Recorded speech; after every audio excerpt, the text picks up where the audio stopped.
ಪ್ರತಿದಿನ ಆತ್ಮಿಕ ಆಹಾರದ ಕಾರ್ಯಕ್ರಮವನ್ನು ವೀಕ್ಷಿಸುವಂತಹ ಆತ್ಮೀಯರೆಲ್ಲರಿಗೂ ಕರ್ತನು ಒಡೆಯನು ಪ್ರಪಂಚ ಮೋಕ್ಷ ಪ್ರದಾತನಾದ ಯೇಸು ಕ್ರಿಸ್ತರ ನಾಮದಲ್ಲಿ ಹೃತ್ಪೂರ್ವಕ ವಂದನೆಗಳನ್ನು ತಿಳಿಸ್ತಾ ಇದ್ದೀನಿ. ಈ ದಿನ ಮತ್ತೊಂದು ಅಂಶವನ್ನು ನಾವು ಧ್ಯಾನಿಸೋಣ. ಅಂಶದ ಹೆಸರು ಆತ್ಮಸ್ವರೂಪನಾದ ದೇವರ ಮಹಿಮೆ. ಆತ್ಮಸ್ವರೂಪನಾದ ದೇವರ ಮಹಿಮೆ.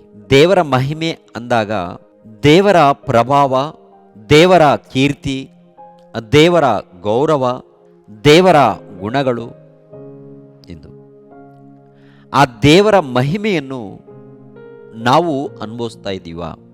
ದೇವರ ಮಹಿಮೆಯನ್ನು ನಾವು ಪಡೆದುಕೊಂಡಿದ್ದೀವ, ಅನುಭವಿಸ್ತಾ ಇದ್ದೀವ? ಒಂದು ವೇಳೆ ದೇವರ ಮಹಿಮೆಯನ್ನು ಅನುಭವಿಸಬೇಕು ಎಂಬುವಂಥ, ಪಡೆಯಬೇಕು ಎಂಬುವಂಥ ಮನಸ್ಸಿದ್ದಾಗ ಖಂಡಿತವಾಗಿ ಈ ವಾಕ್ಯಗಳನ್ನು ನಾವು ಧ್ಯಾನಿಸಬೇಕು. ರೋಮಾಪುರದವರಿಗೆ ಬರೆದ ಪತ್ರಿಕೆ 3ನೇ ಅಧ್ಯಾಯ 23ನೇ ವಚನದಲ್ಲಿ ಒಂದು ಮಾತಿರುತ್ತೆ. ಆ ಮಾತನ್ನು ನಾವು ಓದೋಣ ಪ್ರಿಯರೇ. ಎಲ್ಲರೂ ಪಾಪ ಮಾಡಿ ದೇವರ ಮಹಿಮೆಯನ್ನು ಹೊಂದದೇ ಹೋಗಿದ್ದಾರೆ. ಎಲ್ಲರೂ ಪಾಪ ಮಾಡಿ ದೇವರ ಮಹಿಮೆಯನ್ನು ಹೊಂದದೇ ಹೋಗಿದ್ದಾರೆ ಎನ್ನುವಂಥದ್ದನ್ನು ನೋಡ್ತಾ ಇದ್ದೀವಿ. ದೇವರು ಆತ್ಮಸ್ವರೂಪನು. ಆತ್ಮಸ್ವರೂಪನಾದ ದೇವರ ಮಹಿಮೆ ನಾವು ಹೊಂದಬೇಕು. ದೇವರ ಮಹಿಮೆ ನಾವು ಹೊಂದಬೇಕಾದ್ರೆ ಈ ಲೋಕದಲ್ಲಿ ನಾವು ನೋಡ್ತಾ ಇದ್ದೀವಿ ನೋಡಿ. ಈ ಲೋಕದಲ್ಲಿ ಏನು ಆಕಾಶ ಆಗಿರ್ಬೋದು, ಸೂರ್ಯ ಚಂದ್ರ ನಕ್ಷತ್ರಗಳಾಗಿರ್ಬೋದು, ಈ ಪ್ರಕೃತಿಯಲ್ಲಿ ನೋಡುವಂಥ ಪ್ರತಿಯೊಂದು ಪದಾರ್ಥದಲ್ಲಿ ದೇವರ ಗುಣಗಳಿದೆ, ದೇವರ ಶಕ್ತಿ ಇದೆ. ದೇವರ ಗುಣಗಳು, ದೇವರ ಶಕ್ತಿ ಪ್ರತಿಯೊಂದರಲ್ಲಿ. ಅದು ರೋಮಾಪುರದವರಿಗೆ ಬರೆದ ಪತ್ರಿಕೆ 1ನೇ ಅಧ್ಯಾಯ 21ನೇ ವಚನದಲ್ಲಿ, ರೋಮಾಪುರದವರಿಗೆ ಬರೆದ ಪತ್ರಿಕೆ 1ನೇ ಅಧ್ಯಾಯ 20ನೇ ವಚನದಲ್ಲಿ ಇದೆ. ಹೇಗೆಂದರೆ, ಕಣ್ಣಿಗೆ ಕಾಣದಿರುವ ಆತನ ಗುಣಲಕ್ಷಣಗಳು, ಅಂದರೆ ಆತನ ನಿತ್ಯ ಶಕ್ತಿಯು, ದೇವತ್ವವು ಜಗದುತ್ಪತ್ತಿ ಮೊದಲುಗೊಂಡು ಆತನು ಮಾಡಿದ ಸೃಷ್ಟಿಗಳ ಮೂಲಕ ಬುದ್ಧಿಗೆ ಗೊತ್ತಾಗಿ ಕಾಣುಬರುತ್ತದೆ. ಆತನು ಮಾಡಿರುವಂಥ ಪ್ರತಿಯೊಂದನ್ನು ನಾವು ಪರಿಶೋಧನೆ ಮಾಡುವಾಗ ಆತನ ಗುಣಗಳು ಈ ಪ್ರಕೃತಿಯಲ್ಲೇ ಕಾಣುತ್ತಂತೆ, ಮನೋನೇತ್ರಗಳಿಗೆ ಗೊತ್ತಾಗುತ್ತಂತೆ. ಈ ಪ್ರಕೃತಿಯಲ್ಲಿ ನೋಡುವಾಗ, ಟೋಟಲಿ ಪ್ರಕೃತಿಯಲ್ಲಿ ಇರುವಂಥ ಪ್ರತಿಯೊಂದನ್ನು ನಾವು ಪರಿಶೋಧನೆ ಮಾಡುವಾಗ ದೇವರ ಗುಣಗಳು, ದೇವರ ಪ್ರಭಾವ, ದೇವರ ಮಹಿಮೆ ಟೋಟಲಿ ಜಗತ್ತು ಸಾರ್ತಾ ಇದೆ ರೀ. ಈ ಜಗತ್ತಲ್ಲಿ ನೋಡುವಾಗ ದೇವರ ಪ್ರಭಾವ, ದೇವರ ಮಹಿಮೆ. ದೇವರ ಮಹಿಮೆ ಎಂದಾಗ ದೇವರ ಪ್ರಭಾವ, ದೇವರ ಕೀರ್ತಿ, ದೇವರ ಒಂದು ಗುಣಗಳು, ಅನೇಕ ಪರ್ಯಾಯ ಪದಗಳು. ಕೀರ್ತನೆ ಗ್ರಂಥ 19ನೇ ಅಧ್ಯಾಯ 1ನೇ ವಚನವನ್ನು ಗಮನಿಸೋಣ.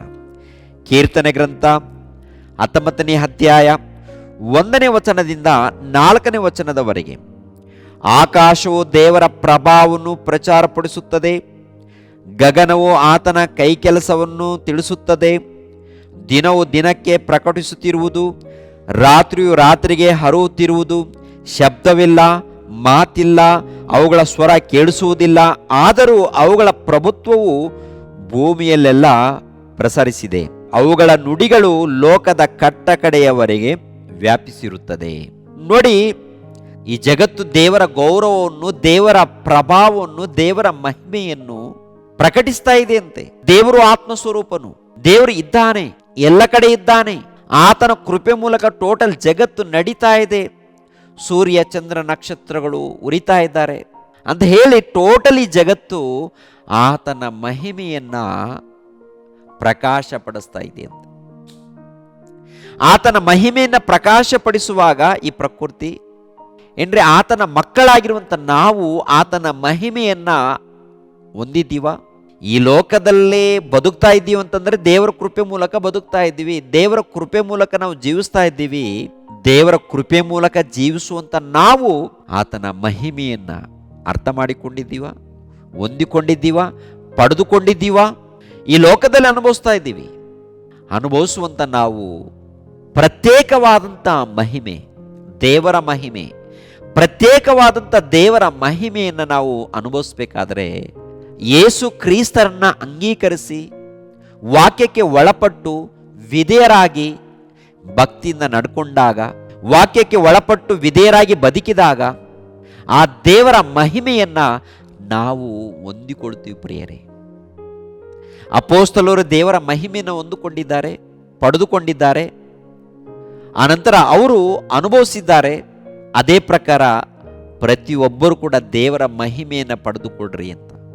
ಆ ದೇವರ ಮಹಿಮೆಯನ್ನು ಹೊಂದಿಕೊಳ್ಳಬೇಕಾದರೆ ಪ್ರಿಯರಾದ ದೇವರ ಮಕ್ಕಳಿರ ದಾರಿ ಒಂದೇ. ನಾನೇ ಮಾರ್ಗವು, ನಾನೇ ಜೀವವು, ನಾನೇ ಸತ್ಯವು ಅಂತಾರೆ ಪ್ರಭು.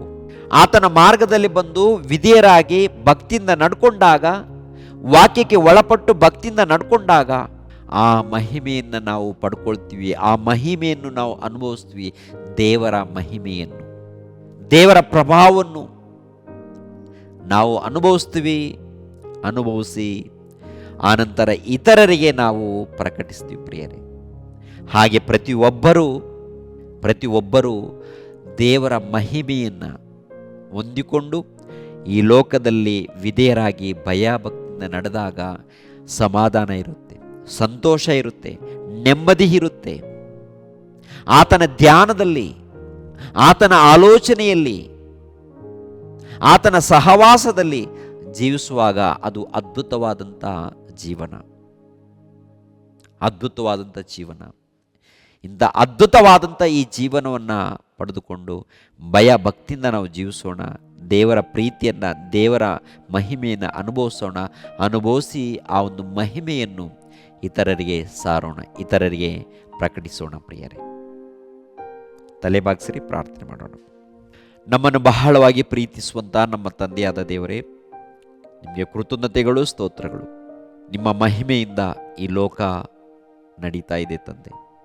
ನಿಮ್ಮ ಮಹಿಮೆ, ನಿಮ್ಮ ಪ್ರಭಾವ, ನಿಮ್ಮ ಗುಣಗಳು ಈ ಲೋಕದಲ್ಲಿ ಕಾಣ್ತಾ ಇದೆ. ಈ ಲೋಕದಲ್ಲಿ ಪ್ರತಿ ಒಂದರಲ್ಲಿ ನಿಮ್ಮ ಪ್ರೀತಿ ಕಾಣುತ್ತೆ, ನಿಮ್ಮ ತ್ಯಾಗ ಕಾಣುತ್ತೆ, ನಿಮ್ಮ ಕೆಲಸ ಕಾಣುತ್ತೆ ತಂದೆ. ಅದೇ ರೀತಿಯಲ್ಲಿ ಮಾನವರು ಪಾಪ ಮಾಡಿ ಅಂಧಕಾರದ ದೊರೆತನದಲ್ಲಿ ಇದ್ದಾಗ ನಿಮ್ಮ ಪ್ರಿಯ ಕುಮಾರನನ್ನು ಈ ಲೋಕಕ್ಕೆ ಕಳಿಸಿಕೊಟ್ಟು ಮಹಿಮೆ ಸಾಮ್ರಾಜ್ಯದಲ್ಲಿ ಸೇರಿಸಿದ್ದೀರ ತಂದೆ.